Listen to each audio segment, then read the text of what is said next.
Kung gusto mong gawing a little bit round yung inyong mata o kaya mas malaki ng konti at ayaw nyo nang mahahaba yung mga lashes, mag-go kayo dito kay Doggy na style. Ayan po siya guys. So parang pilik mata ko lang siya. Pero kung mapapansin niyo, parang mas bumilog yung aking muka. Muka tuloy yung aking mata dito.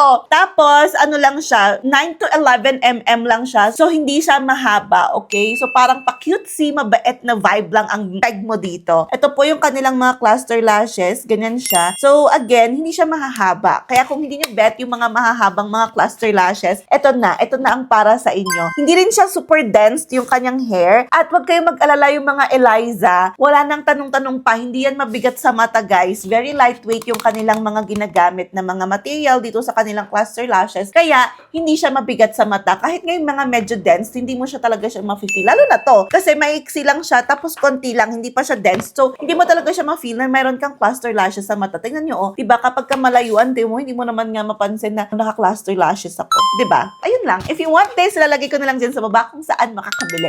Bye!